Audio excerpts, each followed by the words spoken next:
각 시대의 대쟁투. 제14장 후기 영국의 개혁자들. 11. 초대 메소디스트들의 고투.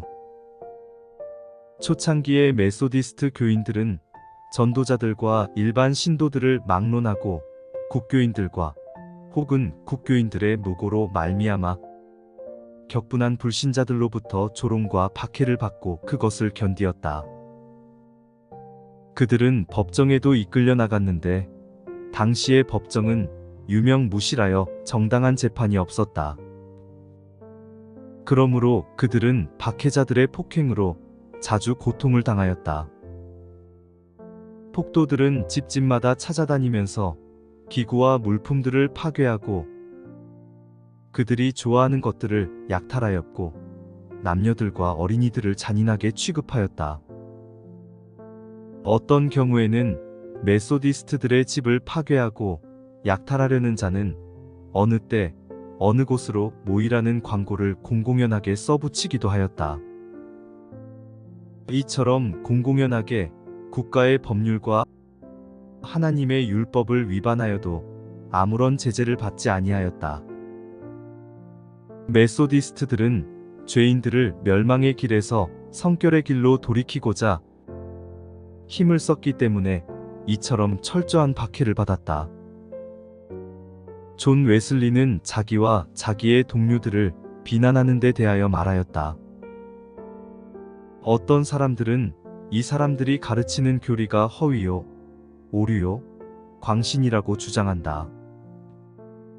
그들은 그것들이 지금까지 들어보지 못한 새로운 교리이며 퀘이커주의요, 광신이며 법왕교라고 한다. 그 모든 구실들은 이미 그 뿌리까지 모두 뽑힌 것이다. 이 교리의 모든 부분은 우리 자신들의 교회가 해석하는 성경의 분명한 교리이다. 그러므로 만일 성경이 참된 것이라면 그 교리가 허위나 오류일 수는 없다. 또 다른 이들은 그들의 교리가 너무 엄격하여 하늘로 가는 길을 지나치게 좁게 만든다고 주장한다. 이것은 근본적인 반대 이론이며 은연중에 여러 가지 형태로 나타난 많은 반대 이론의 기초가 되고 있다. 그러나 그들이 우리 주님과 그분의 사도들이 만든 이상으로 하늘 가는 길을 좁게 만들었는가? 과연 그들의 교리가 성경의 가르침보다도 더욱 엄격한가? 몇 구절의 명백한 성경절들을 생각해보자.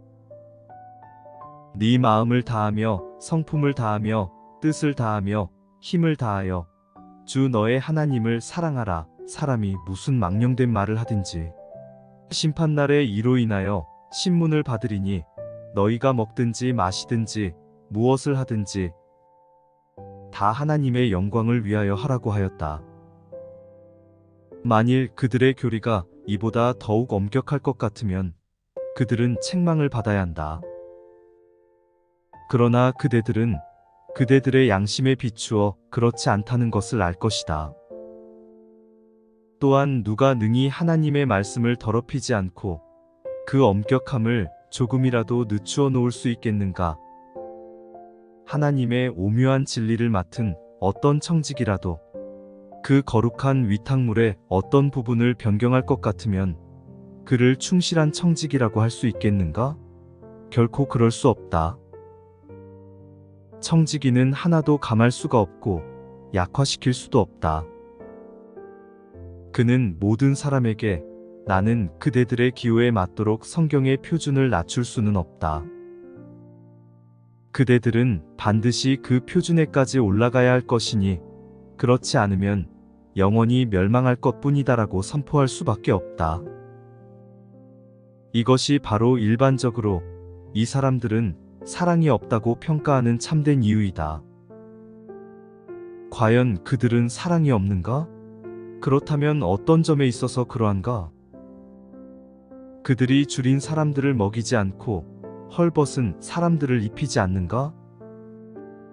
그것은 전혀 문제로 삼을 것이 없다. 이 점에 있어서 그들은 아무런 부족이 없다. 그러나 그들은 판단력에 있어서 너무나 냉정하다. 그들은 그들의 방법대로 하지 아니하면 아무도 구원을 얻을 수 없다고 생각한다. 웨슬리 시대 직전에 영국에 나타난 영적 쇠퇴는 대체로 율법 무용론의 교리가 빚어낸 결과였다.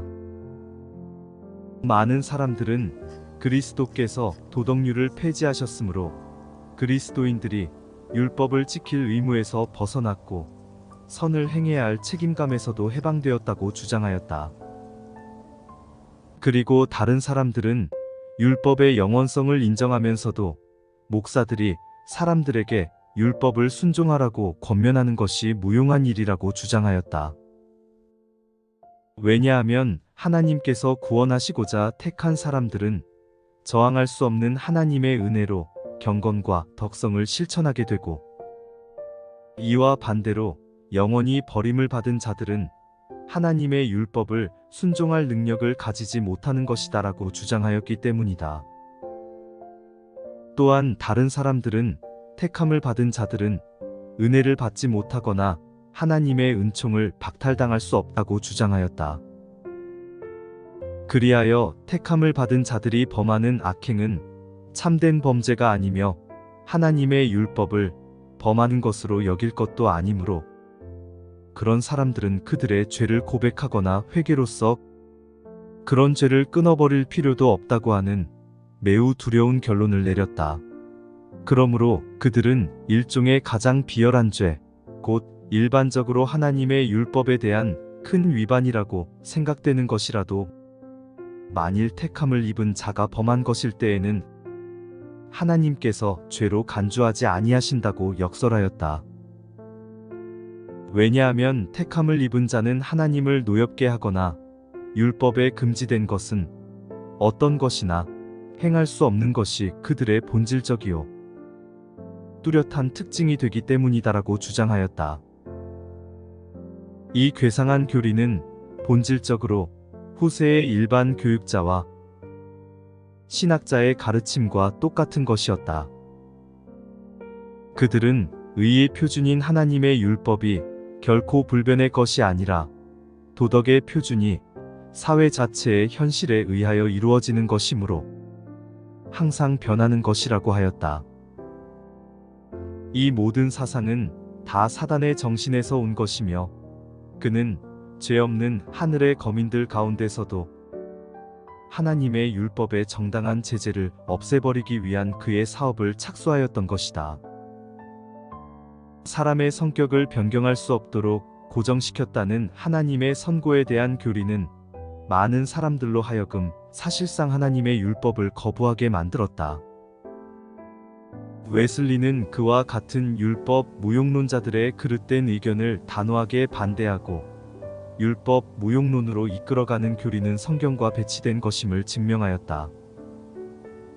모든 사람에게 구원을 주시는 하나님의 은혜가 나타나 이것이 우리 구주 하나님 앞에 선하고 받으실 만한 것이니 하나님은 모든 사람이 구원을 받으며 진리를 아는데 이르기를 원하시느니라. 하나님은 한 분이시요 또 하나님과 사람 사이의 중보도 한 분이시니 곧 사람이신 그리스도 예수라. 그가 모든 사람을 위하여 자기를 속전으로 주셨으니 모든 사람이 구원을 얻을 수 있도록 하나님의 성령은 값없이 주어졌다. 참빛 곧 그리스도께서 세상에 와서 각 사람에게 비추신다. 그러므로 사람이 구원을 얻지 못하는 것은 생명의 선물을 스스로 거부하기 때문이다.